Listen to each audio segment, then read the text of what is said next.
हम नाज़रीन बात करने जा रहे हैं एक ऐसी जदीद फ़ोर्स की कि जिसका ऐलान हुआ और वो ऐलान किया वज़ीर-ए-आज़म शहबाज शरीफ ने यौम आज़ादी के मौके पर।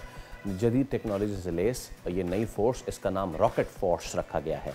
अब ये फ़ोर्स जदीद तरीन टेक्नोलॉजी से आरास्ता होगी और इस फ़ोर्स की तश्कील के बाद पाकिस्तान का अज़ली दुश्मन जो कि पहले ही इस साल ऑपरेशन बुनियाद मरसूस में पाकिस्तान से बदतरीन शिकस्त खा चुका है और अब उसकी रही सही नींदें भी हराम हो चुकी हैं।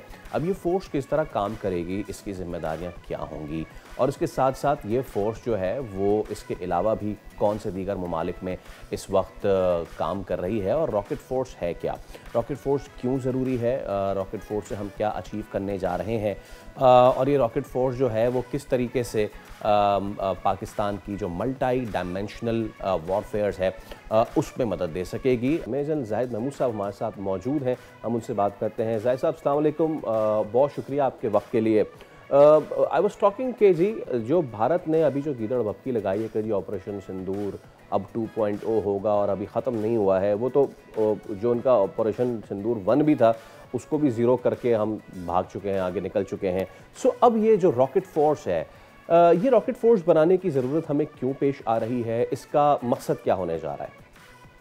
Faisal, thank you very much for the invite. देखिए, रॉकेट फोर्स जो है, एक तो हमारा जो भी स्ट्रेटजी है या मिलिट्री एप्लीकेशन होती है, ये आप इवॉल्विंग होती है। ये याद रखिएगा, जो भी मिलिट्री प्रिपरेशंस होती हैं या जो कम्बैट प्रिपेयर्डनेस है, वो एनिमी के जो एप्लीकेशन है या जो नया डिज़ाइन है या जो भी एप्लीकेशन होती है उसके साथ साथ इवॉल्व होता रहता है।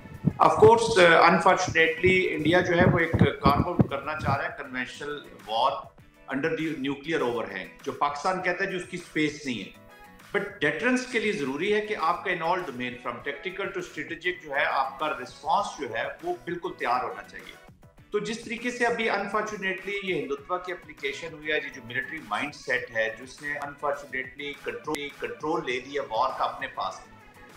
इंडिया में मिलिट्री स्ट्रेटजिस्ट भी हैं, थिंकिंग माइंड भी हैं, बट जो कंट्रोल है वो पॉलिटिकल टेररिस्ट के पास है, मोदी और हिंदुत्व का जो टेररिस्ट है, तो वो किसी भी लेवल पे जा सकते हैं। अब उसको काउंटर करने के लिए जितना भी हमारा मिसाइल्स है, हमारा जो लॉयटरिंग एम्यूनिशन है, एम्यूनिशंस ऑफ वॉर है, या जो हमारे ड्रोन्स कह लें, अभी जो नए डायनामिक्स आपने देखे हैं, तो फुल स्पेक्ट्रम को इफेक्टिव करने के लिए ये फोर्स बनाई गई है ताकि एक कंबाइंड इनकी कमांड हो, एक कंबाइंड ट्रेनिंग हो, कंबाइंड एप्लीकेशन हो और सिनर्जी हो।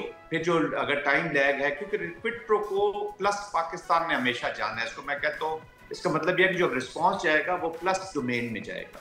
तो ये जो मिसाइल आप जितने भी हमारे पाकिस्तान के मिसाइल्स हैं, लेस द न्यूक्लियर का कंट्रोल ऑफ कोर्स जो स्ट्रेटेजिक कमांड्स हैं उनके पास ही रहेगा, बट लेस देन न्यूक्लियर एक एनर्जी लाने के लिए एक 3 स्टार की ये कमांड बनाई गई है, और ताकि तमाम एलिमेंट्स जो हैं वो इफेक्टिवली यूज किए जा सकें और जो डेटरेंस है वो पाकिस्तान के पास ही रहे। क्योंकि जो पाकिस्तान और इंडिया का कॉन्टेक्स्ट है जी, ये इतना अनफॉर्चुनेट है कि एक इररिस्पॉन्सिबल टेररिस्ट जो है हिंदू जायनिज्म के वॉर को, क्या वो पूरे रीजन को इस वॉर में लेके जाना चाह रहे हो, अपने ही लोगों के वो दुश्मन बने हुए हैं।